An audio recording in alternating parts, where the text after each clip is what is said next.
Good evening, everyone. Thank you all so much for joining me. I am super excited to have Evan Winter here with me tonight, and we're going to be talking about fantasy, which, as you guys know, is my favorite genre. So, Evan Winter was born in England to South American parents. He was raised in Africa near the historical territory of his Xhosa ancestors. Evan has always loved fantasy, but when his son was born, he realized that there weren't many epic fantasy novels featuring characters who looked like him. So, before he ran out of time, he started writing them. Evan is now the author of the fantasy series The Burning, which includes his debut novel, The Rage of Dragons, and its sequel, The Fires of Vengeance, which is now available. You can connect with Evan on his website at evanwinter.com. So, Evan, first of all, thank you so much for being here with me. I really appreciate getting to talk to you tonight. Thank you very, very much for having me. I really appreciate getting a chance to be here and have this discussion. Thank you. Yeah.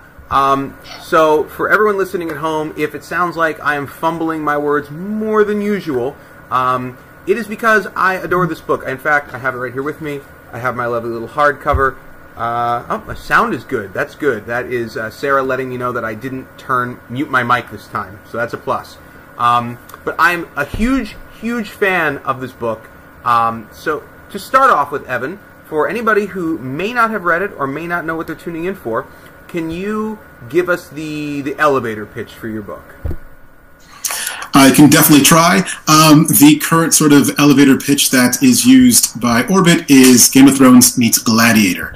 A lot of readers have sort of said that, sure, you can use that, but the ones that they seem to like very much so is Red Rising meets Ender's Game. And if you want a third one, why not? One of the ones that I sort of talk about is it's kind of like John Wick in Bronze Age Africa. John Wick in Bronze Age Africa. You know, it didn't occur to me, but obviously with the revenge elements, yeah. No, I see that. Real quick, it looks like we aren't getting our live stream chat box open. So, if you're listening right now, I'm going to restart the live stream. I think I know what happened. Give me 1 second. I'll be right back with you guys. All right, I know what. 2020 is nothing without the sort of attendant, technical difficulties and other sort of minor bits of chaos. So exactly. No worries. Exactly. This is perfectly on brand for the year. We're good. Man, exactly it is. Well, good. That's the first thing you're going to hear as they tune back in. Excellent. So, hi everyone. Welcome back. That was on me because I can't do things correctly, it seems, the first time around. My trajectory is to do it twice. But we're here now. We're back. Sorry about that. So Evan, I love the elevator pitch. Let me ask you a little bit. When you thought up this book, was there an inciting incident? Was there a moment? Were there a series of moments that sort of helped this idea kind of germinate for you? What's the history, I guess? That's a good and tough question. I think that where did this original idea come from? You know what? One of the earliest things I remember, and it's no longer even necessarily the story that I'm telling. One of the earliest things I remember was this pretty awesome illustration of a man in kind of almost power armor facing off against a dragon. And there's this huge dragon, it's facing him, the individual's back is to us, and he's kind of in this sort of power armor, and he has almost what I would tend to call, I guess, a vibro blade or something in one hand, almost, it's not a lightsaber, and it's not like a regular sword, it's almost like a vibro, it's sort of a tech version of a sword, and it was just such a cool and compelling image, and that just sort of kickstarted my brain and thinking about the types of things that really got me excited about fantasy, got me excited about stories and storytelling. And then I kind of went from there and started to find the story that is now The Rage of Dragons. I started to kind of find that in little bits and pieces and pockets of my head. And so that was sort of the original germ. And I don't think I've ever said that before, but that was the original germ of the idea. And then I sort of took it from there. So would it be fair to say then that dragons were from the very beginning going to be an important part of this story?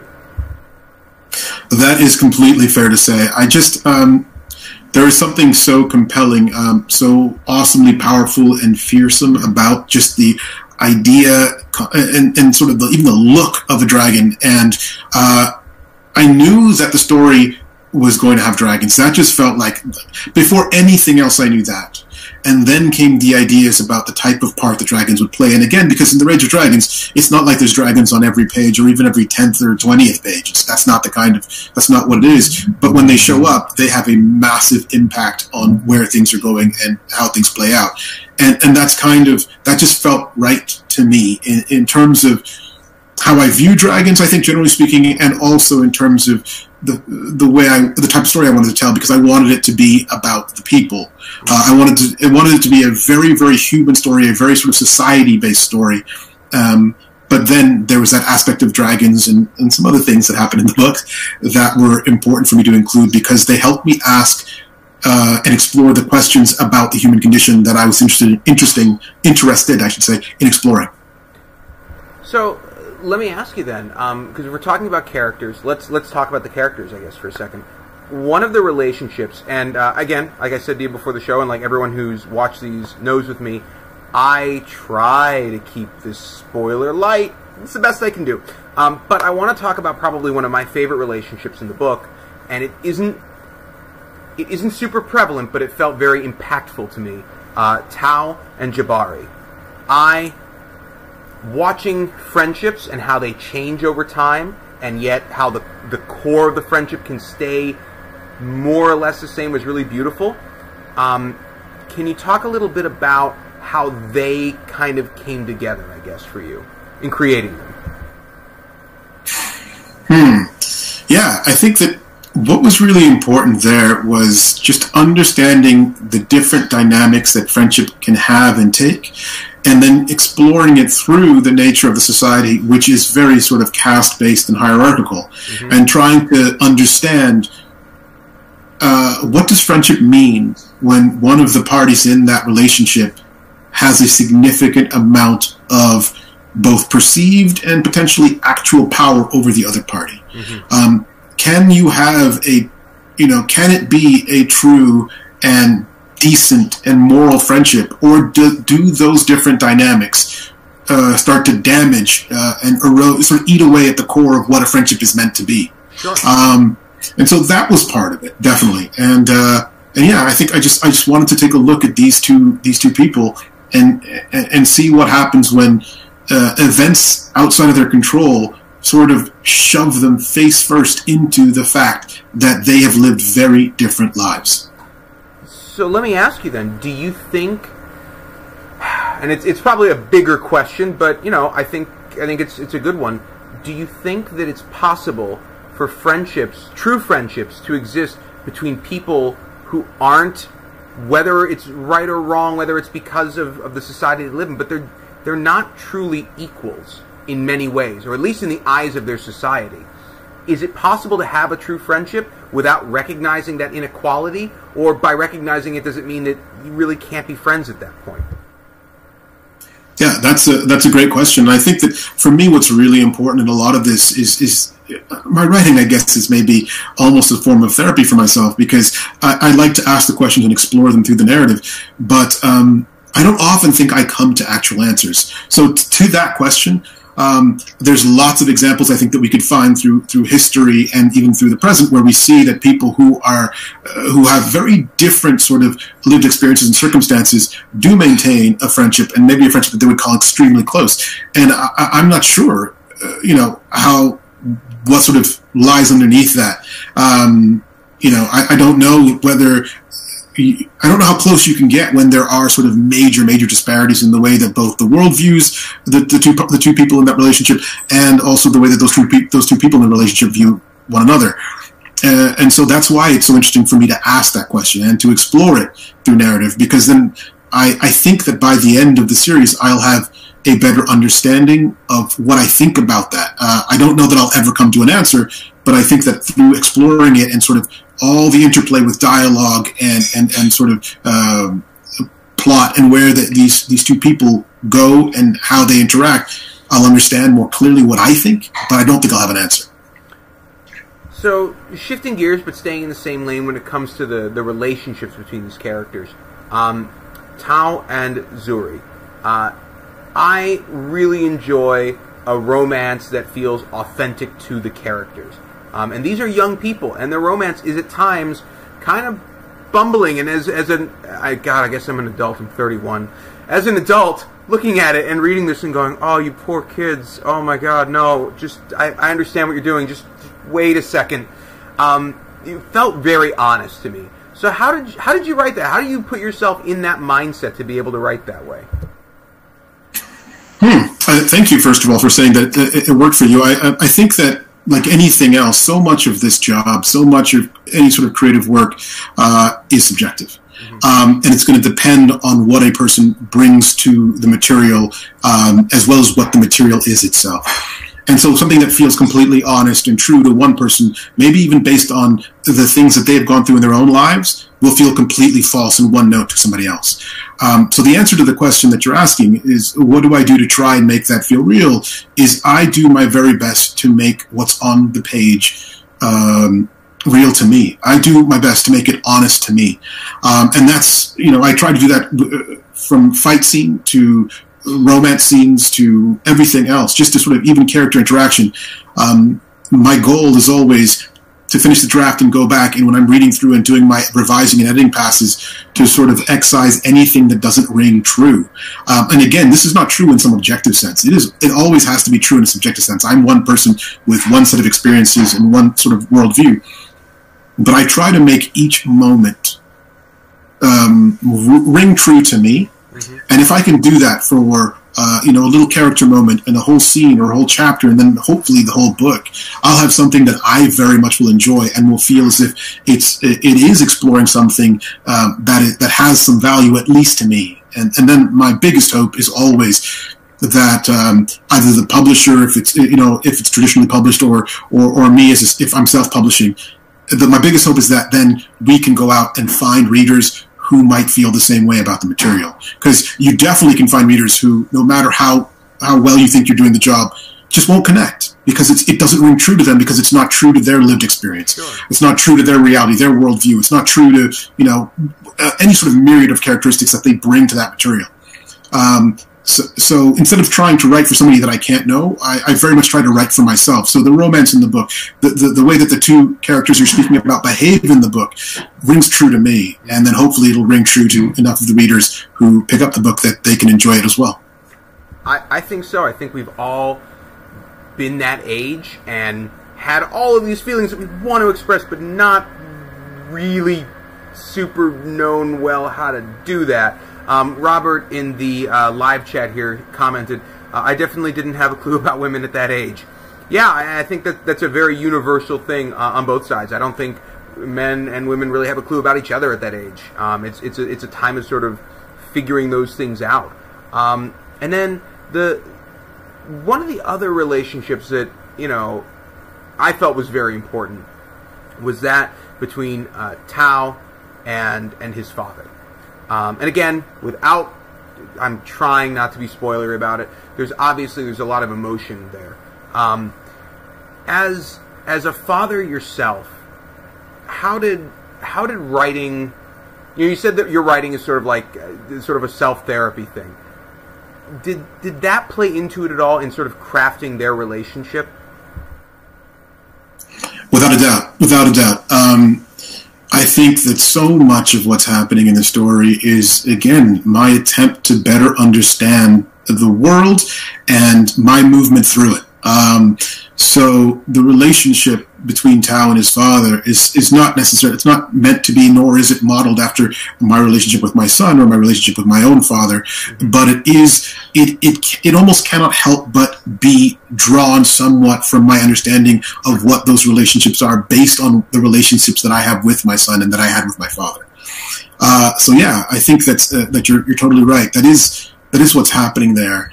And yeah, it's the writing does very much make me feel more alive in a sense, because I get to really explore a lot of the things that I feel, that I think, and again, it helps me better understand them. And actually, I didn't even realize probably till book 2 that a large part of this series, a large part of what's happening in this series, hinges around the relationships between fathers and their children. And obviously a lot in book 1 and in book 2, fathers and sons, but it's parents and their children. And that maybe sounds strange in a book about almost a brilliant swordsman on this big sort of vengeance quest, but I think that really is what I'm trying to explore in many ways, is sort of the ties that bind. The ties that bind a society together, that bind a society a society together, a family together, and individuals together. You talked about Jabari and Tao. We're talking about Tao and his father Aaron. We talked about the caste society and how that affects all those relationships. So yeah, it's about the ties that bind. What is it that makes us come together and work together as a society, and what breaks us apart and causes harm? Yeah, absolutely.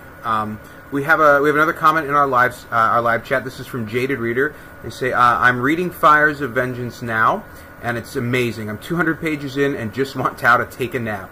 And then there's the heart emoji. I as I was telling Evan before the show, I have not had a chance to start reading the sequel yet. So, Jaded, if you can try not to spoil too much for me, I appreciate it. I don't get to read enough anymore. So let's talk a little bit about the caste system, because I think that was a really unique inclusion. You've got 3 castes. You've got the nobles, you have got the drudges, and then you have the lessers. So first of all, what was the inspiration for that? And then, in addition, to sort of dig into it a little bit, certainly within the nobles, there's a bit of like a subcaste system in there. So, how much was intentional? Where did you draw it from? I'm just going to stop and pass it to you. Yeah, that's also a good question. Oh, we can't hear you. I can see you talk. Thank you. you. You're back. Thank you. Yeah, no, I'm muting myself when it's not my turn to talk, I guess. And I hit the button, but didn't quite unmute. But no, that's a great question, and you sort of threw me a bit for a loop there, because you said 3 castes, and you're not wrong. But I guess I don't think of it like that, because for me it's primarily because nobles can't become drudges. Right. So the drudges are all pulled from the lessers. So yeah, so that was interesting. I was kind of like, 3. I guess it kind of does sort of look like 3 castes. But there's lots of subcastes and 2 primary castes, the nobles and the lessers. Drudges do come from lessers who have not fulfilled their societal obligations, is one way of putting it. Mm-hmm. And where did that come from? I think it sort of comes from, it is a more formalized version of, I think, soft elements that exist and have existed in society, in human society for thousands of years, I think. And of course, because this is a secondary world, it is more formalized. It is more sort of explicit in the way that it exists. And yeah, it's my attempt to examine society and ask questions of it. So yeah, I think that. I guess that's my answer to that one. Yeah, no, that's a great answer. Like I said, it's an interesting sort of thing, and you made a good allusion to how the drudges become how a lesser becomes a drudge. And so, in keeping with the fact that we didn't quite go into it, let's talk a little bit, if we can, about sort of about warrior cultures and the forms they can take. For example, I would make the argument that the United States is very much a warrior, a citizen soldier culture. We honor our soldiers. That's like, we all stand up at whatever football game, whatever event we're at. We very clearly put them on a pedestal. But at the same time, in many ways, we're not as supportive as we could or should be. And it felt similar here. And it feels similar throughout a lot of warrior culture societies where, yes, the warrior is very important. But also, there's a little bit of a reservedness we have when it comes to that group. So was that something that you intentionally created, or was that just something that was sort of a byproduct of the other pieces of the story you were trying to tell? That's another interesting question. I'm thinking sort of deeply about that one a bit. And as I dive into it, I'm just going to also say, Jaded Reader, glad you're enjoying the book so far. I hope you continue to enjoy the Fires of Vengeance as you go all the way through it. And yeah, to answer the question about sort of how we treat members of the military in different societies and how they can be venerated in one aspect but not in another.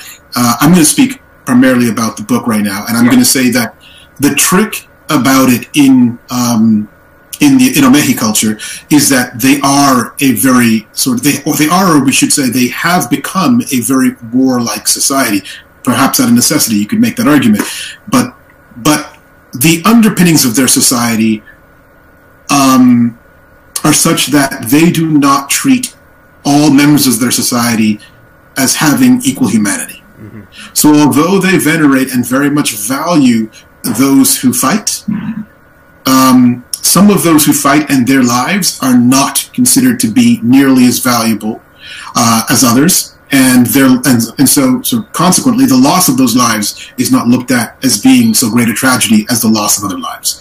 And so the interesting thing I think about that is that it all stems from what kind of society you have and how it views life and how it views the individual citizens that make up their society as individuals, as groups, and as a whole. If the society does not value each individual life as having equal merit and humanity, then no matter what you overlay over top of that society, whether it's warlike, whether it's very sort of industrious, whether it's sort of, whatever you overlay over the top, I think that the seams will always show. And that's kind of what I'm also, I guess, discussing in the book. Yeah, and I feel bad. I feel moderately bad because I'm asking, some really deep questions because, like I said, I loved this and just some tell me all of the deep things that went into the creation of this. By the way, we have another comment from Jaded Reader. They say, I see so many parallels and powerful statements between Tao's world and ours. Again, I think so as well. And we have a comment here from Alexander Merck.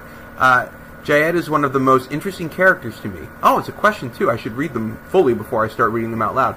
So let's switch to a question from our live stream then. Jayed is one of the most interesting characters to me. Do you think he ever would have come around to Tao's beliefs that lessers are equal to nobles, or were the society's norms too ingrained? Oh, that is a good question. Yes, it is. And I say that because that is definitely one of the larger things that I am exploring. That is a really good question. And Jayed is who he is specifically because of the things that are going to be discussed and that I am trying to explore. So I don't know that I can say too much more about that. You kind of caught me off guard with that. But yes, would Jayed ever have come around? I'm not sure.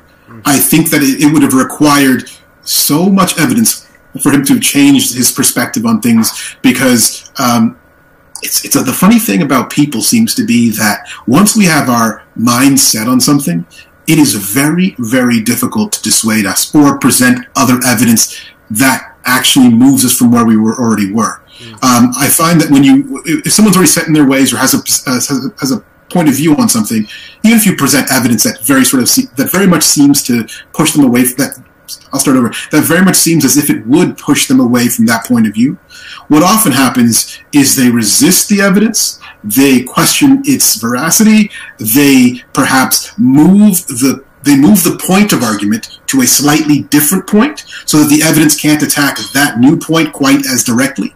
And so, again, that's maybe a long-winded way of saying that people don't change that often once their views get set. Mm. I think that also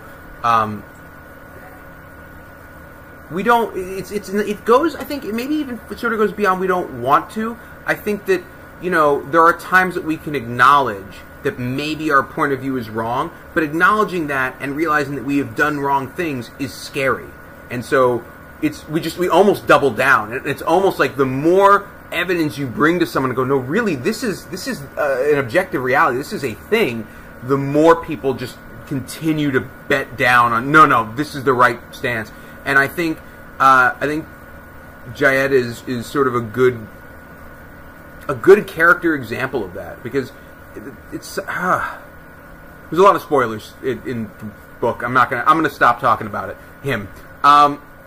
So instead, first of all, Alexander Merck says, thanks for the answer. There's a whole discussion going on about when your sequel came out. Yes, that was November 10th, everyone.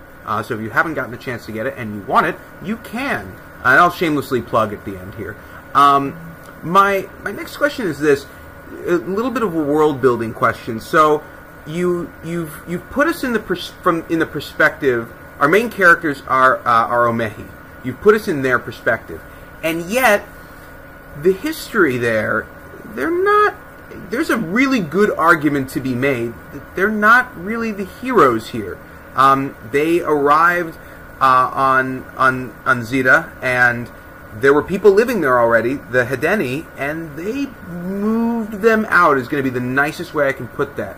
Was it important for us to view this story through the lens of the Omehi people, knowing that their history is very complicated?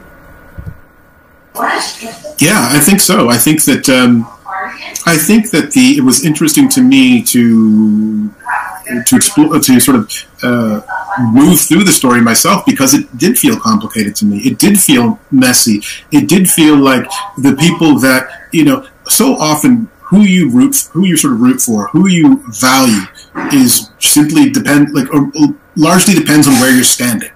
And in books, where you're standing is sort of the point of view care. It's sort of just the point of view that the book gives you. And I was very interested in exploring sort of the messy, kind of ugly nature of this people. Are they are colonizers. They are invaders. But they're also at the same time now fighting for their lives and their existence. And I wanted to see what that looked like, and to find out, or maybe I don't get to find out, but I wanted to dig into it to see what actions get to be moral in those kind of circumstances. What actions appear or are immoral, and is there any way that one can come through the history of one's peoples to get to a better place? And again, I don't know the answers to any of these things, but they definitely intrigue me, and and I hope that they sort of intrigue readers as they go through the series with me. Yeah, like I said, it was such an interesting thing, because the novel is in many ways so incredibly timely, but I really felt like you took us from a bit of a different perspective, which I really enjoyed.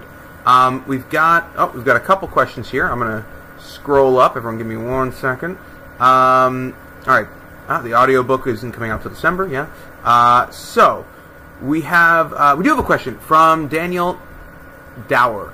I really love this book. Can you explain the magic system a little more in depth, in particular, enervating? Okay, let's see. How do I go about this? Enervation, what it tends to do is it forcibly pushes someone's soul into the underworld, into Isiogo, and it holds it there for a short period of time. And since the souls are there and unshrouded, they glow, which in that energy, that glow attracts the inhabitants of Isiogo, who come and sort of are kind of curious about this, and they behave as they are wont to do. And then when the person comes out of Isiogo and back to what we could call the real world, the experience from being in the underworld incapacitates them for a period of time. So yeah, I mean, I guess I'm trying to not be sort of spoilery, but also was trying to answer the question. But that would sort of be how I'd go about it. Is that the gifted and all the other people that end up sort of touching what we would call magic in this sort of world, they draw that power, they draw the ability to do that from this other realm, and people's souls can be placed in this other realm. Very cool. Sorry, our live chat is going a little crazy right now in a really fun way. There's a whole debate going on. I don't know if about having an audiobook and who people are suggesting could narrate. Prentice Onayemi is a name that seems to be coming up a lot. And I have another question. This one is from Frank Yaspari. Did you pull any influence from Marlon James? Oh, thank you for the question. I guess I'm gonna answer two questions here. Number one, yeah, the audiobook is not coming out till mid-December, and I really apologize for the delay. I do think I prefer when they are all simultaneous, and if the blame for the delay has to be placed on anybody, it honestly has to be placed on me. It depended on when I sort of handed in the final draft, because they can't start the audiobook till they have the final draft, and I was later than I would have liked to have been for that. So, yeah, the audiobook's coming out mid-December. Prentice Onayemi is back. I think he did an absolutely astounding an astonishingly good job on book one. And it's actually become part of my process to listen to the audiobook of the previous book as I'm working on the new book, because then I get to really kind of like sink my head into where we were as I'm sort of taking us where we're about to go. And then in terms of the actual question that was asked, and I think I'm forgetting it right now. Any chance you could remind me, Drew? Oh, absolutely, yeah. It's did you pull any influence from Marlon James? Yes, thank you. Yeah, a little quick story here. I didn't, and this is only because I had written Rage of Dragons before I had the chance to read Marlon James's work. But Marlon James came to the Greater Toronto area, and it was the dead of winter. He came really sort of near me, about an hour, maybe 45-minute drive away. He was told there was an event at a university, and I went to go see him, and he gave a talk. The moderated talk, and it was fantastic. It was so good to listen to him speak and to hear him talk about his own work. And afterwards, in line, I got to pick up a bunch of the hardcovers and get them signed by him, and it was a real sort of fanboy moment for me. That was a big deal, and I felt it was just so cool to be standing in front of him and to get him to sign his book. And then I did something incredibly cheeky. I reached into my own little sort of like back pocket. It's not really a pocket, because what I'm pulling out of the pocket would have been way too big. But I pulled out my own hardcover that had just come from Orbit. I just had like an early hardcover, and I handed it to him, and I said, I would really like it if you, if I could give this to you, it would mean the world to me. And this poor guy, he took it, and he was incredibly gracious. And he was like, yeah, awesome. And he even opened it and looked through a couple pages, and he's probably thinking to himself, like, who is this dude, and why are you handing me a book at my signing? But very cheeky. I don't necessarily recommend doing that. But that is my Marlon James story, and he was an absolute dream to watch speak. So, yeah. Oh. You know what? There's something really nice about being able to fanboy over someone. Like I said, I'm getting to do it now, and technically this is my job. So it's pretty awesome. All right, I've got another question from the live stream, and then after this one, guys, I got a couple of questions I want to work through, and then we'll come back to you, unless you guys go really nuts with all the questions, in which case we'll keep going with you. You're more important than me, frankly. So this one is from Rusty Miller. Considering where the idea for the story was when you started writing the first book, and seeing where the story is now, what has surprised you the most? What are you most proud of? Okay. Yeah, thank you very much for the question. I think what has surprised me the most, I'm a heavy outliner, so I guess the surprises are in like when I'm outlining, and they're not that surprising because I kind of am piecing things together like it's a puzzle in a way, as I'm trying to draw the story out from my head. But maybe the thing that surprised me the most, and I'll talk about the Rage of Dragons, without creating a spoiler, there is a character that does not make it through the book near the end. And that was not in the outline. In the outline, that character makes it all the way through the book. But in the moment, the character just, and this is the first time it's really happened to me. Again, I'm a heavy outliner. It's all plotted out and laid out. The character said, I'm not going to do what it is that you want me to do, because that's not what I would do right now. And they did something different and sacrificed themselves because they wanted to save other people.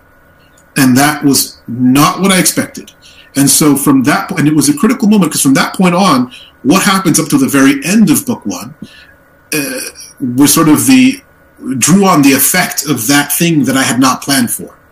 And yeah, I think that I hope it rings true, because for me that felt like a very, very true moment, because again, it wasn't something that I was trying to do or intending to do. It happened because I got to this moment, and the character had a way to save people, and they said, there's no way that I would let these people die. And so, yeah, that surprised me the most, because that person, I've heard other authors talk about that. Sometimes the characters, they come alive and they do their own thing. And I hadn't experienced it until that point where this person said they felt like they were speaking to me. Now I feel like I'm getting like metaphysical or something, but they felt alive in that moment. And I guess, so that was the thing that surprised me the most. And again, I've forgotten the second part of the question, because I'm maybe going on too long. No. This is great. And by the way, I feel like everyone took I think I'm going to ask some of my own questions as a challenge, because like 4 questions just like came up in the live stream. So good. All right. The second question, the second part of that question from Rusty Miller was, what are you most proud of? Oh, yeah, that's right. What am I most proud of? This may sound weird. I'm most proud of the fact that I enjoy the book. I think that going forward, I really hope that I can always say that I enjoy the books as a reader. Because, again, I sort of said this earlier, I can't tell what anyone else will like. I can only guess. And too often when I'm guessing what someone else will like, it ends up that the creator starts trying to talk down to this sort of like pretend audience that they have. Well, the people that like me like this, or the people that like the works like this. And then you start trying to give them what they want, and it doesn't ring true anymore because you're not speaking your own truth. You're trying to approximate someone else's truth. So I like The Rage of Dragons. And it's sometimes tough to go back and read the whole thing, but like when I listen to Prentice Onayemi's narration, the audiobook, I listen, and in some moments I'm enthralled, and I lose myself in the story. And I so hope that I can always have that. That's what makes me the most proud, is that I like the story. And so, and obviously I have to hope that other people do too, but that's what makes me proud, is I like it. Yeah. That's a great answer. It would be weird if you were like, it's okay, I wrote it, it's fine. So it's good. It's good that you like it. All right. So Jaded Reader, not a question but a comment. Heartbroken emoji. That wasn't in the original outline. My heart was broken spontaneously. Yes. It was a tough moment. I'm not mentioning it, but yes, I think we're all thinking the same thing. Delusions of Graindal says, and then asks, your dedication to your father in FOV is beautiful and heart-wrenching. Is there any character in particular that channels the energy or spirit of your dad? Thank you. Thank you for saying that. I don't think directly. I think that probably Aaron, if anyone, takes elements from my own relationship with my father. Perhaps as well, if you're reading FOV, Ashok there's elements there in the relationship that he has with Kana. So, nothing that was a direct lift from the way that we were together, but I think when I was writing the dedication for book 2, which happened at the end after I finished the draft, when I was writing the dedication, it really sort of hit me and dawned on me that so much of what I was doing was about the relationship between fathers and sons. So yeah, I think I didn't understand that that's what I was doing until I was writing the dedication, and kind of it hit me that is a major part of what is happening in this sort of larger story. So yeah. All right, the next one is from Robert, who wants to know, did the unplanned event, which I think is a great, that should be how we refer to it from now on, the unplanned event. Did the unplanned event affect your outline and plot for book 2? It did. It did, and I think it's funny because in the end, I think it did for the better. Obviously, the whole series would have played out differently if the unplanned event did not happen, because this character would still exist, and there would have to be a lot of different things going on. But I think it did play out.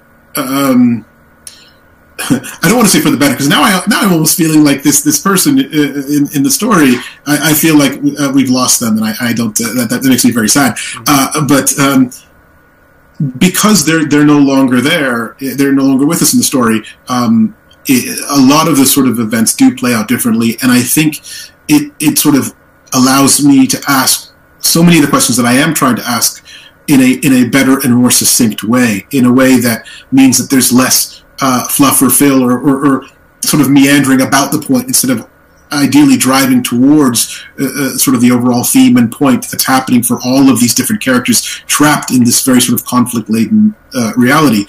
And maybe in a way you could argue that maybe it's the subconscious working, because in that moment the character was like, no, this is what has to take place. And I think that it does mean that the rest of it is going to be stronger because of that awful thing that happened. Yeah. You do a really nice job throughout the story of dealing with a lot of deaths without being spoilery. So I have a comment here that is sort of leads to a question for me.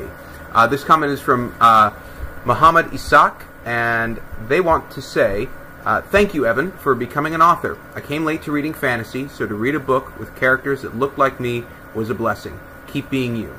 So I guess my question is, how important was it for you to write this book as a way to, make everyone feel like they have a voice or a person they can relate to, not just in fantasy, but in stories in general?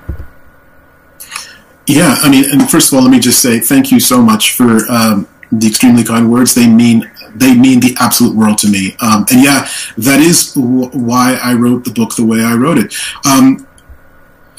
It was very important for me because I think what happened when I was originally writing The Rage of Dragons, which was self-published originally, when I started writing it, I was thinking to myself, this is a bit of a bucket list thing. This is me trying to live a little bit of the dream that I've held on to since I was a child. I've always wanted to be a writer, but just didn't think it was possible. I had, first of all, people who looked like me, I didn't see that many people who looked like me as authors when I was growing up. And then I saw nobody who looked like me as an author, really, who wrote fantasy, who wrote epic fantasy, which was the stuff that I loved and that I was passionate about. So without having seen anybody who looked like me, and knowing that the job was tough to get and live on anyway, I just thought, that's not something that people like me do. Like, we just don't get to do that, really. And it's weird because you don't ever consciously think about it. Because if you consciously think about it, you'll go, I haven't seen it necessarily, but first of all, I could look harder because there probably are some people who do it, even if they are not as many as there should be. And that's number one. And number two, if I consciously thought about it, I would think there should be nothing that actually prevents me. Now, maybe there are some systemic scenarios that make it harder. Maybe there are other blocks, but I can sit down and I can write just like anybody else can. But without having any examples of that, it just didn't seem possible. I come from a middle class background, and I went to a university where there were a lot of people from lots of different backgrounds. And I'm bringing up the story because I think it sort of parallels the point, which is that when I went to university, I planned to be a lawyer because in my middle class background life in my family, the most successful people were engineers, doctors, and lawyers. Like, if you were an engineer, doctor, or lawyer, I thought you were like, it was like kings and queens, and then engineers, doctors, and lawyers. Like, my family's from the Caribbean, and that's the way it's sort of you're raised. Everybody goes to university, and you become a lawyer, a doctor, an engineer, because there's kings, queens, and then them. And around me, there were folks going, oh, I'm going into business school so I can do finance. And I didn't even understand what that meant. Like, and I mean that, like I didn't. Like, I was like, you going to work at a bank? And they were like, yeah, I want to work at a bank. I'm going to do finance. And I'm literally, at 19 years old, picturing them being a teller. Like, that's what I thought they were, like, I just didn't understand that you go and you play with moving money around for folks and you become extremely wealthy. Like, this was not something that was in my worldview. So I say this because and this is why, I think when people say representation matters, this is sort of the practical application of that. If you can't see it, if you don't know about that thing, you can't even properly aim towards it. And so when I sat down, and this was sort of just me attempting to see what it would feel like to live my dream for 1 year, because I was in a privileged enough position that my family would not be thrown onto the street if I didn't make money for a year, I was like, I'm going to write a book. And then my next thought was, I'm going to write a book, and it's going to have castles and, not a round table because that's too close to the King Arthur thing, but it'll have a square table and some knights in plate armor, and they'll all ride horses on rolling meadows and hills with sheep and stuff, and it'll be great. They'll go into forests, and it won't be called Sherwood, it'll be called Singlewood Forest or something. That was the book I was going to write because, again, that was what I saw all the time. But I was also a father. And and every day I'd come home and I'd take care of my little guy, and then when I had that gap year, I was home with him almost all the time, and he'd go to school and he'd come back and take care of him. And I thought to myself, I could write that stuff. I know that stuff. That's what I read. But and it's a part of my history. I mean, I was born in England. It's a part of my history. But it's not all of who I am in any way, shape, or form. And I wanted something that was going to come fully and completely and wholly from me. And that could speak to who my son is, who my dad was, who my mother is, a little bit more than that. And so, pardon me. And so I wrote a book that I thought better represented all of that stuff. Because I didn't think I could make a living doing this. And I wanted to do it for myself and the people that meant the most to me in the world. Yeah. First of all, I think that was a really, really great answer and a great story that you shared. And yeah, I think the more, my goal always as a fantasy reader is I want to read more stories and the best stories. And so anyone who writes something with the hope of showing other people, hey, you can write this too, and being an example is wonderful, because you're how many kids are going to read this and then want to write their own books and know that they can, and not have that, as much built into their head. They're like, well, I don't see it. They're going to go, no, Evan Winter wrote a book about it. Yeah, it was a good series. I can do that. So that's spectacular. Quick changing of gears. You mentioned, and I know this because we talked earlier, because, I cheat a little bit and sometimes talk before the show, that you initially were self-published. So would you mind sharing the story with everyone of how you went from self-published to more traditional publishing? Yeah, definitely. I self-published again because I just wanted to try and live my dream and see if it was more just a thing that I thought would be great and wouldn't be, or if it really would be great. And so I wrote The Rage of Dragons, and I loved every single minute of it. I really wanted to do it more. It was always planned to be self-published because, again, I just wanted to see if people would read it, and to try and find an agent and have, wait 3, 4, 5, 6 months for them to get back to me just to say, thank you, but no thank you, and then I have to go try and find another agent. It seemed I would be spending all of the time that I had left to do what I wanted to do, playing within the institution, as opposed to being able to hopefully get the words and the story out to actual readers.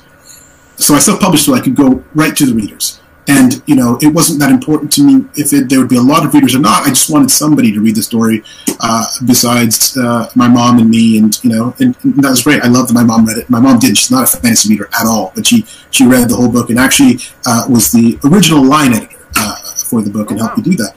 So, yeah. So I did that and published it. And then because I had sort of been on, there's a subreddit on Reddit called R Fantasy.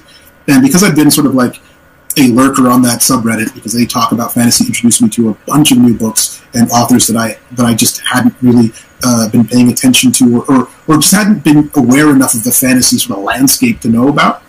And they got me back into reading fantasy just as a community. So when the book was done and I hit publish on Amazon, literally the same day, just out of pure excitement and hoping that a few of them would read it, I said, hey, I just published this book. I'm a member of this sort of community here, although I stay quiet, so you probably don't really see me around. I hope some of you would like to read it. And a bunch of the community embraced the book and sort of carried it on up the Amazon charts for the first few days that it was launched.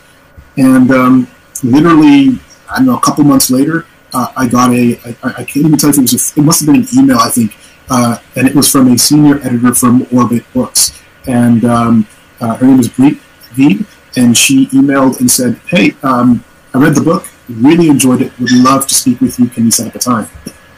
We set up a time to talk. She called me, and I just literally was wandering around the hallway and having a conversation with the senior editor from a New York publishing house and talking books and fantasy. And we didn't even talk about Rage that much. We just tried to get to know each other, I think, and have a sense of who we were as people. And she thanked me for the call when we were done. I hung up, and I was like, oh, that was really cool. And I don't know that this is gonna go any further, but that was awesome. And then I think I can't remember how long after it was, but she called back and said, hey, Evan, I think you need an agent because we would like to make an offer. Wow. First of all, that had to have felt very good. That had to have felt very, I don't know, rewarding isn't the right word necessarily, because obviously the goal was, you're like, I want to write this, I want this book to be out there for people. But for, a senior editor to come by on their own free time and go, oh no, I like this is really good, we want to make an offer for it. That had to have felt great, though. It didn't feel real. I think when I first saw the email, I double or triple checked the actual email address. I'm like, this is a phishing scam. Like, it just doesn't, that doesn't seem realistic or anything. Like, talk about right place, right time. And I like to think of myself as a reasonably practical thinking individual, although probably almost everybody thinks of themselves that way. And so, again, a senior editor in New York, reads my self-published book, likes it enough, and then figures out a way to get in touch with me and wants to get on the phone with me. I was like, okay, am I going to have to pay $10,000 so they can, help me print this hardcover? I just thought it was kind of a scam.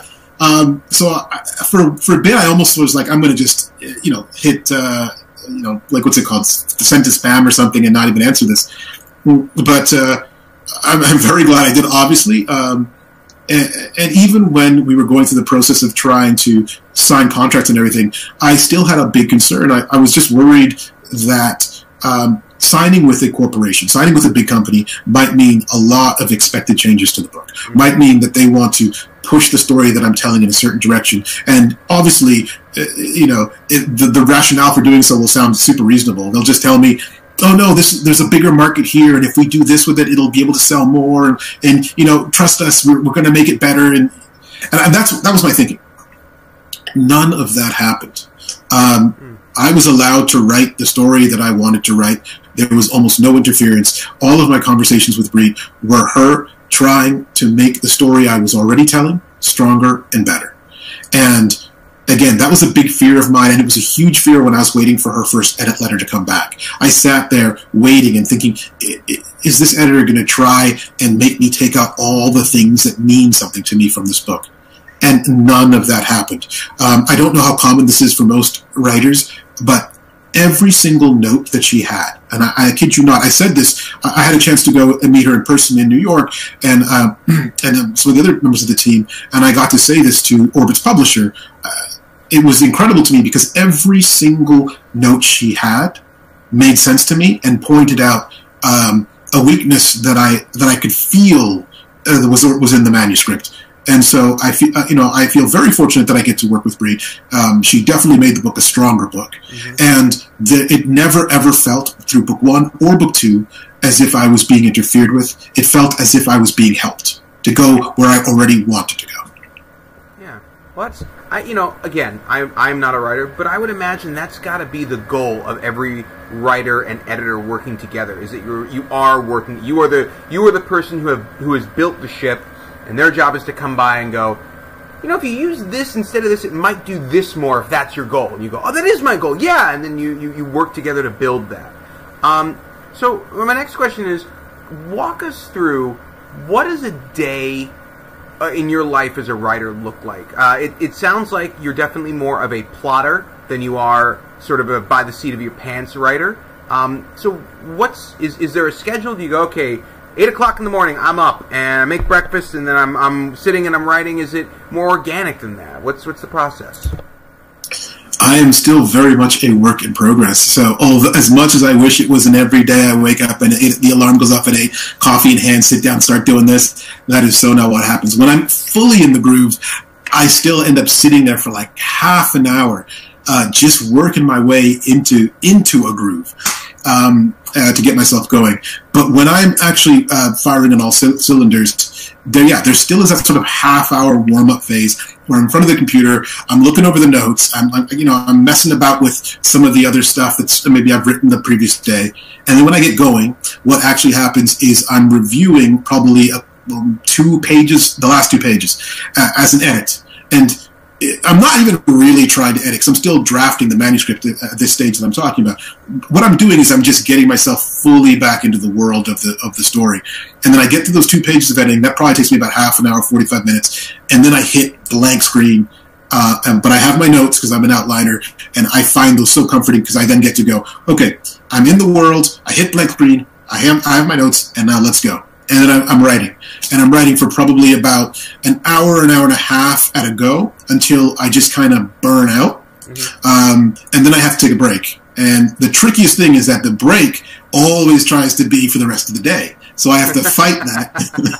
And I have to make that break an actual reasonable break. And then get back, and I do the same thing. Back 2 pages, or maybe not 2 pages because now I've already been in the world. Back 1 page, go through that, hit my notes, and on my blank page, and I'm going again. And I can do an hour and a half, 2 hours. The max I can probably do in a go is about 2 hours currently. And then I in a single sort of sprint, if you want to call it that, or it's more of a jog really.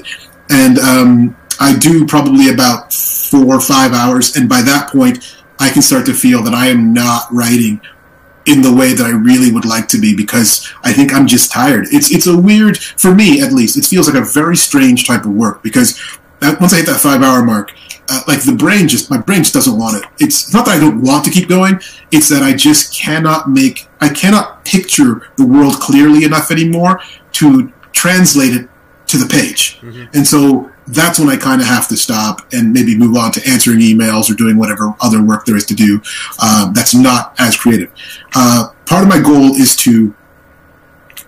a writer, as a working writer, is to sort of push that limit and maybe bring it up to, like I said 5 hours, but maybe I'm more doing 4 to 5, is to bring it up to more like 5 to 6 consistently. If I could do that, that would be absolutely wonderful. And that's sort of a regular writing day when I'm in the drafting phase.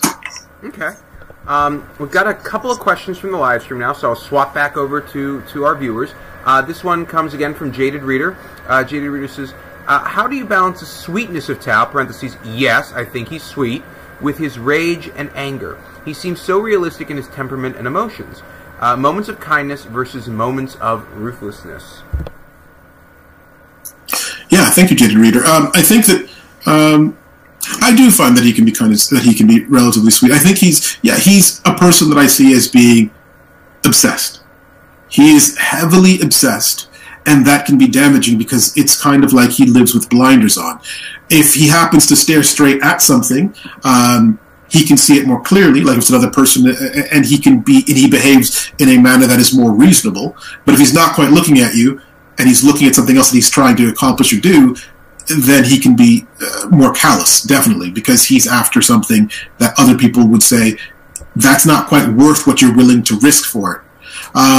So how do I balance this sweetness? I think that I think that he is a decent person. He's a decent human being who has a sense of justice and kindness.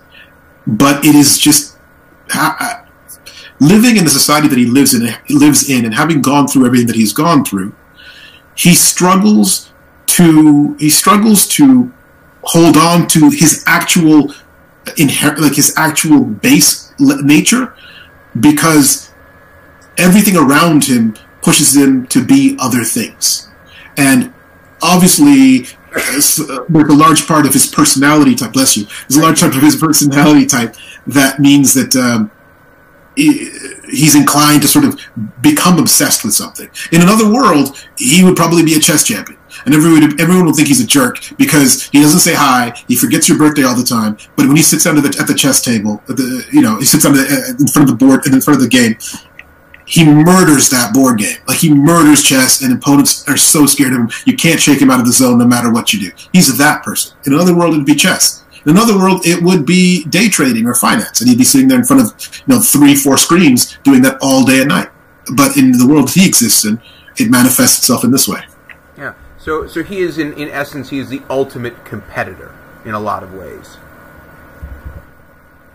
And I think that one of my good friends, we both played football together growing up in high school, and we're both very, very competitive, but I think in different ways. And I think that Tao, in this way, is more like me, because I don't think he's competing. He's not competing with other people. He's competing with himself. My friend, we'd play our hearts out.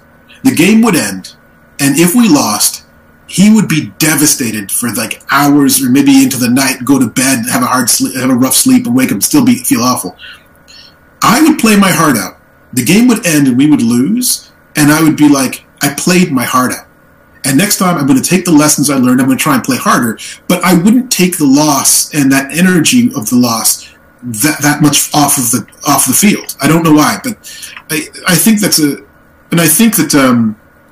that's a different kind of competitiveness. In one case, you define winning almost solely by defeating the opponent.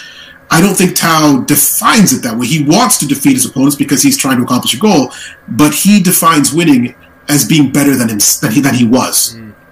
Okay, and that makes sense. One of the things that I had talked about before the show a little bit was I really appreciated Tao's almost unique approach to a hero's journey. When he is first in his trials, he's not the strongest or the smartest. He actually might be the smartest, but he's not the strongest. He's not the best trained. He doesn't have brilliant form. It feels like a lot of fantasy novels. You'll have someone who's never picked up a sword before, but somehow the Grandmaster will see in them and go, "Oh no, they have the spark. They have the eye of the tiger." And Tao just is able to out-game everyone. And so it makes sense that obviously his watermark would be himself. We've got another couple questions here from the live stream. This one is from Sarah, and Sarah would like to know, what music do you listen to while writing? Hey, Sarah, thanks for the question. And Drew, I'm just going to say, I think that if Hadith was here, he would be incredibly offended that you think that Tao is the smartest. He would not take kindly to that. Fair enough. But yeah, what music do I listen to? I listen to sort of an eclectic bunch of things. With book one, I listen to a lot of the artist's name is LP, which makes it kind of tricky. It's the letters LNP, which makes it kind of tricky to find. But there's a wonderful album that they have that I used to listen to front to back whilst drafting Rage of Dragons. Listened to a bunch of Rage of Dragons was LP, Kendrick Lamar. Who else did I listen to? I think those were some of the albums that I would listen to.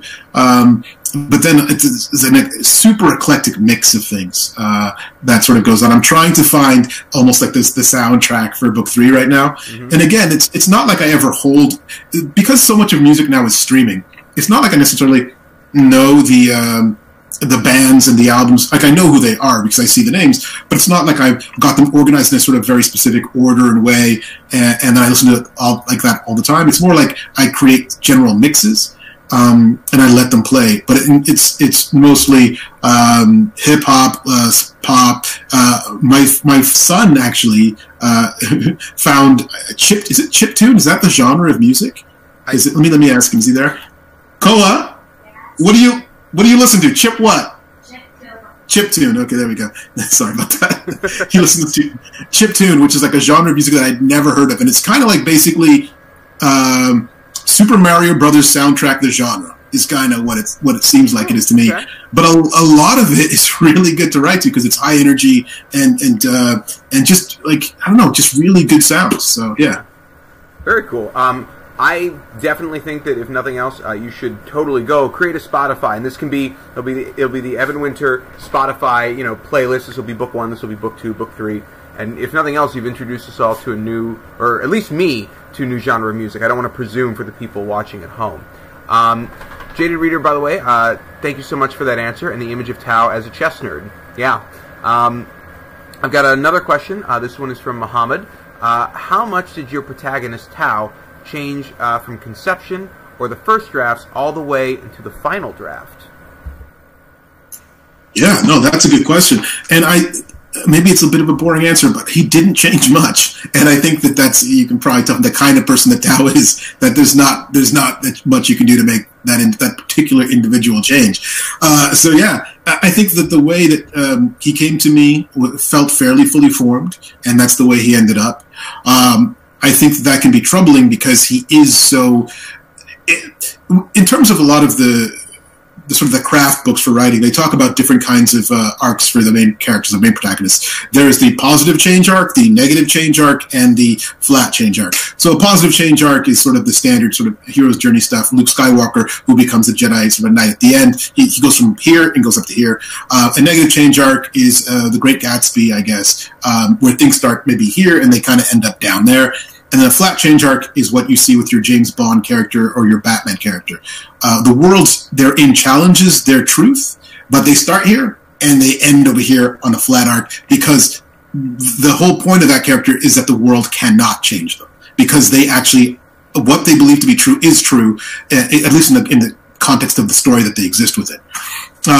Now, I think that the difficulty with Tao is that he's not a Batman-type character or a James Bond character, and so I don't see his journey as being their journey at all, but he doesn't fit neatly into the positive change arc or the negative change arc either, so it can be kind of maybe a little jarring to read through the journey that he's going on, since it doesn't fit very neatly into any of those sort of three main protagonist arcs that are typically spoken about in at least the craft books that I've read. So, yeah, the way he started is the way he kind of is in terms of my understanding of him as a character. Yeah.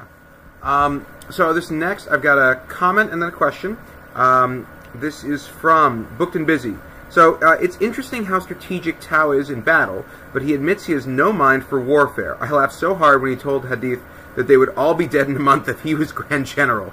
So, my personal views on Tao being the smartest guy in the room may not be totally fair. I might be projecting a little bit. But Booked and Busy does have a question. So I finished Book 2 last night, so I'm still in distress. What was the difference in the writing experience from Book 1 to Book 2? The world is so much bigger, there are more characters, and the plot is so much more complex. Yeah, thank you. Thank you very, very much, Booked and Busy. Thanks for the question. I think that I felt a little bit more confident in my ability to carry the story that was in my head. Like, I had it all outlined, and maybe part of the outline was in The Rage of Dragons, I knew I needed to start the story there at that point, because that was where I felt my ability level was. I felt, I mean, you could have started the story later, and had it be that Tao was already in the military academy, and, or wherever, you could have found a different starting point. But that would have led into too many things too quickly for me, and I think I maybe would have crumbled under the pressure, I guess. So I started the books very specifically in a very specific place where I thought I hope I can do this. I hope I can do it justice. And so I have to start where the things in the world, at least according to the type of story that's being told, are a little more simple. And yeah, the difficulty level keeps ramping up because Book 3 is a challenge as well, and Book 4 will be even a bigger challenge as I try to properly give readers the story that is in my head.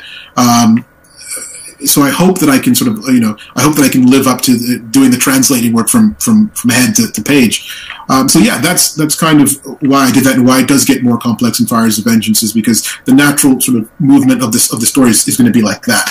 And once again, I was gonna say I forgot the question again, but there's only one question. There was also a comment, and the comment was about Hadith and Tao. And don't worry, Drew, because one of the things I do think about Tao is that there is a brilliance to him in that he understands where his weaknesses are.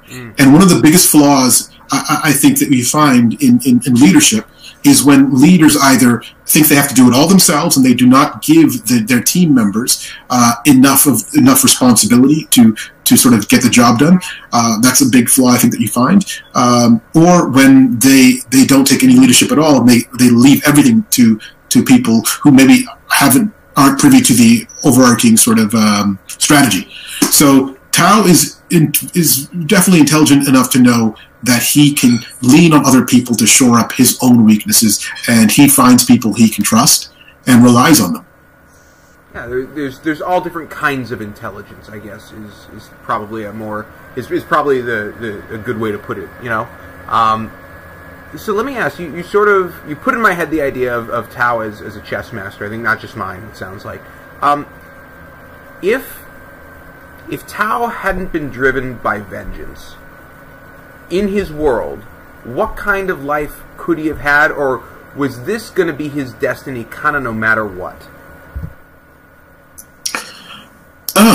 Good question. I think it definitely does not have to be his destiny, because circumstances in large part dictate what ends up happening, and that can be a very difficult thing to sort of come to terms with, because it's so much easier to feel that everything goes as it should. And what I mean by that is, for example, I self-published. I posted on Reddit because I was like, I just want to see if somebody will read this. And I actually remember the day now. I posted on a Sunday. Mm-hmm. And the post got traction. Bree, the senior editor at Orbit, saw the post, decided to pick up the book. Reddit got in contact with me, and I'm speaking with you now. If I'd posted on Saturday or on Monday, maybe Bree is out at dinner. Maybe Bree is editing another book at that time, doesn't see the post. And none of what follows. And so there's not really there's no inevitability to this. Mm-hmm. I mean, maybe if I'm lucky, I'm self-publishing and I'm finding some level of success there. But again, I'm not talking to you right now, if that's the case. So yeah, I think that if the circumstances in Tao's society were different, would he still be destined to go down the path he's going? No. I think he'd be a pretty crap administrator, in Kiponai. Like, I think he'd be, and he'd live his life, and he hopes it would all work out perfectly with Zuri, but because maybe because he has that element of obsession as a characteristic of him, like it's a character trait, maybe he ends up driving her away because he's not able to ever fulfill his potential, because the society he's in, even though he saved himself from a life of war and possibly just dying on a front line somewhere, he's still not allowed to be the type of human being that he would be if he was in an actual free and fair society. Mm-hmm. So he probably becomes a bitter person, drives the people who care about him away, lives a mediocre life, and dies. That was depressing. Yeah, I was going to say, what's the line? Most men lead quiet lives lives of quiet desperation. So I guess vengeance was good for Tao, maybe. So I've got a couple of other questions here, and just so everyone knows, whenever we book these events, I feel very terrible. Not terrible. I feel bad when I talk to authors where I'm going to nerd out a little bit, because I always tell them, it's like a 45-minute show. It just kind of depends. And then we're like an hour and 15 minutes in, and I'm like, I probably should let him go at some point, but not yet. So what we're going to do is, I've got two questions here in the live stream, one from Muhammad and one from Frank. I'm going to ask the both of them, and then I'm going to go through a couple questions I've got left. In the meantime, if you want to ask a question, this is your moment. Put it in the live stream chat. As long as it gets in before I finish my last question, you will get your question asked. That is the promise I can make to you. Because otherwise, we'll be with Evan for a while. Our record is an hour and 52 minutes. And as much fun as that was, I try very hard not to take people's time up too much. So, questions from the live stream. Muhammad would like to know, will you write another series after book 4? Thank you, Muhammad. I would love to. That is definitely my plan. There's nothing I would rather do with the rest of my working life than to keep telling stories in the same way that I've had the chance to do with The Rage of Dragons and The Fires of Vengeance. So yes, that's very much my plan. Excellent. This next question is from Frank. It's a question in several parts, so I think we'll kind of do it rapid fire. That way you don't have to take too much time thinking about it. So it's an author comparison. I'm going to assume it's more of a who would you rather read right now. So Scott Lynch or Mark Lawrence?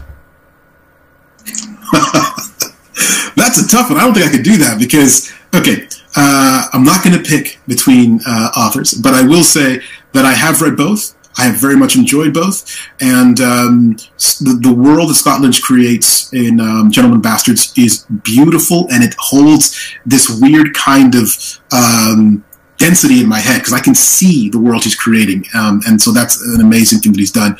The brutality in Mark Lawrence's Prince of Thorns, Kings of Thorns, Emperor of Thorns is a sight to behold, and there is a captivating nature in those books that makes you keep turning pages, and I've always appreciated that in a storyteller. All right. I'm gonna then, since that is the gist of this question. It's a comparison of 1, 2, 3, 4, 5, 8 different authors. Let me instead, if I can, Frank, I hope it's okay. I'm just gonna ask what Evan likes between the two. That way, we're not picking authors because it's very wise. So, Brandon Sanderson and Robert Jordan. Is the goal? The goal is that I talk about their styles, or it doesn't have to necessarily be talking about their styles. It just obviously, if you don't want to compare them, you don't want to go, oh, who would I read? What am I reading right now? Maybe it's more a matter of what you like about what they do. I'm not sure because, like you said, I don't want to put you in a position where I'm like, tell me if you like Patrick Rothfuss or George R.R. Martin more, so the internet and our fantasy can come by later and go, did you see this guy's video where he said that Robert Jordan wasn't as good as Brandon? I don't want to do that to you, so I'm trying to think of a creative way to get an answer without it feeling like I'm pigeonholing you. No worries. I think I can do this. Robert Jordan was one of the people who brought me into my adult understanding of fantasy. I read those books over summer after summer after summer, sat there, and that was the first time I felt fully swept away from this world and placed into another one. Brandon Sanderson, he sort of brought me back to fantasy after several years away with Elantris and Mistborn and Warbreaker and Emperor's Soul and the current Cosmere books. I think that he's absolutely wonderful, and I very, very much enjoy reading his books. And you can pick up almost any one of them and know you're in for a good time. Patrick Rothfuss, thoroughly enjoyed those books, and I don't know, just really that was another one that kind of swept me off my feet a little bit. His series, I just got taken into that world and then sort of the school environment and the trials and tribulations of growth and dealing with that was just a wonderful experience for me. And I think there's one other author, and now I'm forgetting. No, it's okay. Yeah, the remaining authors, there's a couple. There is George R.R. Martin, Stephen King, Jim Butcher, Terry Pratchett, and Neil Gaiman. Like I said, he. I feel like Frank wants there to be a little bit of a flame war. I got you. Well, let's do it. No, I'm just kidding. I'm not going to do that. No. First, and honestly, it wouldn't come naturally because I've enjoyed the works of all the authors that you've mentioned. It's funny to me. I laughed because the person I forgot on the list was George R.R. Martin. The name, the Game of Thrones and A Song of Ice and Fire is a series. That also very much changed my understanding of what fantasy could be. Like how real it felt, how political and socio-political, how many different characters and how all their sort of goals felt like very much real people goals. It just introduced me to a level of sort of complexity in narrative in fantasy that I just, at least for me, I just didn't know that was there. And really made me go, oh, we can do this? So, yeah, I have nothing but incredible respect for the work there. Yeah.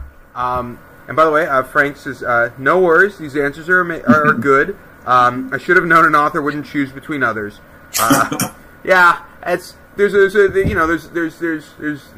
a cleverness to the thought process I appreciate, but no tricking up prose here. So, while everyone else is putting their final questions together, I have a few. And my first one is kind of a fun, I hope, fantasy nerd question, which is, if you could pick any character from any other fantasy novel and pop them into your world, who would you pick? And alternatively, if you could take Tao and throw him into any of these other worlds, where would you send him? Oh, these are always so hard for me. I think that maybe Tao would have some appreciation for Will White's Cradle world because everyone has access to magic, and I'm not trying to say it's the universe of Cradle is fair. It's not, because people with more resources can do more. But I think Tao would appreciate the challenge of trying to get as far as he could in that kind of an environment. In terms of bringing somebody into my world. Tao would probably very much appreciate fighting alongside Druss from David Gemmell's Legend. or maybe even Logan Nine Fingers might be another individual that Tao could appreciate on some level. So low key, I don't know. David Gemmell is probably his books are some of my favorite books of all time. Legend is a book that I insisted we bring into the store. It is perennially one of my staff picks. It is always there. That book is probably you said the magic word. You said Druss. So oh my God. Okay, that's nice for me. No, not to say no one, but it feels like it's a novel that is not as well known today. And so yeah, I think Druss would do very well. I think he's. Sorry, my someone I was fanboying about just fanboyed about something else that I loved, so I'm taking a second here to sort of catalog it all. All right, my next question is, what advice would you give to someone who doesn't feel like they can write a novel? Whether it's because that just seems like such a big thing, oh my God, it's a novel, or whether it's because they feel like, oh man, no one's going to be really interested in this story. This isn't a publishable story, or some other thing. What advice would you give someone like that? I don't know if I'm seasoned enough to give good advice, but I'll just say this: it is my personal belief, and maybe it's not true at all, but it's my personal belief that there are so many different readers and so many different ways to appreciate a story that if anyone writes the story that truly speaks to them, that rings true to them, that would captivate them as a reader, there are probably readers out there for you. Now, the hard part, after doing all the work of putting that book together, the hard part is being able to find those readers who have the best chance of appreciating what you've done. And to do that, you have to very much understand what it is that you've done, and you have to understand how to then get to those other readers, which is difficult. I mean, traditional publishers struggle with that, independent publishers struggle with that, but I do believe that if you write your truth as clearly as you can see it, you may not have a massive audience for your truth, depending on how niche it is, but there is probably readers out there that would love to death and beyond the thing that you've written. And then this is my probably final question. I may get one question in at the very end, but this is my final question. So if you are typing away and you're trying to think of the perfect phrasing for your question, I'm putting you on notice. Once he answers this question, no more. So my question is this. It's, again, one of my favorite ones I get to do, especially with fantasy authors. If your books were turned into movie, TV series, HBO miniseries, whatever we're going to call it, do you have a potential cast in mind? Or who if they came to you and said, all right, Evan, who are we casting as Tao? Who are we casting as Zuri? Do you have any thoughts? This is going to sound like I'm trying to avoid the question, okay. but I legitimately don't, and I'm bad at this because my job before, the thing that I mainly did as an adult working in the working world was I directed music videos. So I've had to do tons of casting, and even then, casting was not one of my favorite parts of the job. It just seems hard to go out there and judge another person's fit for something that's in your head in that way. I much prefer doing it just when I get to see the people as I see them and then write them down.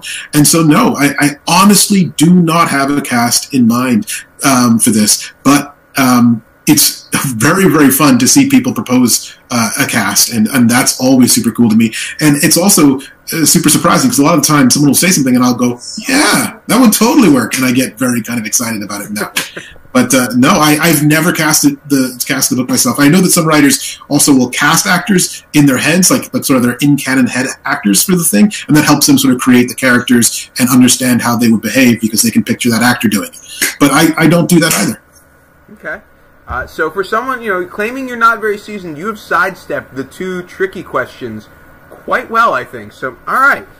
With that, I am closing the door on questions from our live stream, which is good because we've got 10. All right, so this one is from Delusions of Grendel, and this is on me because they actually asked us a little earlier, and it slipped through the cracks. So Delusions, once again, I am so sorry. Aside from Rebecca Kwong, who got me super excited for her work on your joint Daniel Green interview, what fantasy writers bursting onto the scene should we start reading? Oh, bursting onto the scene meaning that they're very, very new. I think, I don't even know how new, like, Case and Calendar is not new, but Queen of the Conquered by Case and Calendar is a powerful work. And it takes place in a very Caribbean-esque kind of environment that I think leaps off the page as you read it. I think Emma Wong, who wrote Sword of Kaijen, that's a very, very interesting and powerful as well, to use that word again, powerful sort of fantasy read, because it does not go the way you think it's going to go. And it's not even about what you think it's going to be about. And in the same way that someone like George R. R. Martin sort of flipped the script on me a little bit about what we could do in fantasy, I kind of felt that way about the Sword of Kaijen. It kind of just did this weird turn, and I was like, I did not at all see that coming, and it really, really works. Okay, awesome. This next question from Booked and Busy. Oh, my bad, and I will take that question. I also should mention The Wolf of Oronero by K.S. Villoso. That's another book that also does not sort of play into fantasy tropes the way you think it will, and I found that to be a pretty fascinating read. So yeah, sorry. And the question from Booked and Busy. Yeah, no, you're good. You're good. You interrupt me all the they're not here, believe it or not, to like see me and listen to me talk. I'm pretty confident. So this next one is from Booked and Busy. Who do you think would win in a fight? Tau dual wielding or Darrow with his scythe? Oh, that's a tough one. And isn't Darrow all genetically enhanced? Which I guess technically the nobles, see, the people that Tau fights also sort of have attributes that are similar. So who would win in a fight? Darrow with his scythe or Tau with his two swords? I mean, how many lifetimes has Darrow had to perfect his fighting skills? Maybe not as many as Tau. So I'm gonna have to go with the hometown boy on this one, I think. Okay. No, again, there's no wrong answers, and as someone who's been on our fantasy a lot, I am sure you know, around March, when we all bust out, okay, we have the bracket, and who's fighting who, you just volunteer. That's going to be one of the matchups now, just so you know. I'm gonna push for it. Alright, so, this one is from Jaded Reader. How do you work your way through a sword fight scene? By the way, I love sword fighting, and you write my favorite. Thank you very much, Jaded Reader. Thank you. How do I work my way through it? You know what? For an outliner, the funny thing is I almost never plan out the fight scenes. I just kind of let them go where they will, and I start writing. I know that people are going to come into conflict, and the fight scene breaks out, and those are the one place I just freestyle. I just go, and I just start to write, and I go, this is what's happening here, this is what's happening here. And so far, it's worked out pretty well for me from the standpoint of that I enjoy what comes out of doing it that way. And I don't know why I do it like that, because again, I plan everything else, and maybe it would make more sense to plan the fight scenes, but I kind of also enjoy coming to them, not knowing what's going to happen in terms of the beat by beat sort of play, and then just having it go. And yeah, it makes those fun for me to write. Yeah. And by the way, I think you did a phenomenal job with the fight scenes. To throw it back to David Gemmell, who I always viewed as one of the really great fight scene writers, I felt a lot of similarities in reading your fights. People actually got hurt. The heroes don't have their cloak of invulnerability. There is actual damage when sharp pieces of metal are going around bodies. So I thought that was great. Jada Reader has a follow-up question. Do you have a favorite chapter? A favorite chapter. That is a good one. You know what? I really enjoyed being in Kellen O'Carr's head in book one, because Kellen is fairly misunderstood by a lot of people that are in the world with him, and it was very nice to have the opportunity to get to understand him better for me. So that, I enjoyed that chapter. I enjoyed getting into his head. Very cool. By the way, it should be noted, Jaded Reader and Booked and Busy have officially claimed the titles as your biggest fangirls. So you now know who they are. Perfect. Thank you. And Booked and Busy has our final question from the live stream here. A lot of authors are using NaNoWriMo to hit word count goals. Are you participating this year? You know what? No, I'm actually not participating. I kind of my process is so weird, and it kind of bothers me sometimes because it's so broken up and discrete. It's like outline, and then it's firm drafting, and then it's the sort of editing revision. And when in the drafting stage, I have no trouble hitting like relatively high. I don't know what high speeds are, but relatively high speeds. Like I can do a NaNoWriMo type thing when I'm fully in the drafting stage. But for example, if I'm in outlining, like I'm not getting the words down at all, really. So it used to make me feel uncomfortable, but I've just had to try and sort of accept that that's my process and be like, okay, I have to do this, and I finish the outline, and it feels like I'm not really doing as much work because I'm not getting the book written. But then when the drafting comes, it goes a lot faster because I can churn out the words at a more consistent pace, and I can churn them out on a sort of a daily basis because there's always that plan there. So it's like you sit down and you go to work. Which isn't to say that I always want to, because it's easier to just sit there and stare at a blank screen, even with the outline there. But at least it helps. So no, I'm not officially participating in NaNoWriMo, but I do think it's a wonderful event because it definitely gives people firm goals to shoot for and breaks it up into sort of more discrete chunks, which is sort of that daily word count that you're meant to hit. And that is also kind of how I work once I'm fully in drafting mode. I kind of try to work back from where my target deadline is to finish the draft, and I know what my daily word count needs to be to hit that, and that just kind of holds me accountable a bit more. So yeah. Excellent.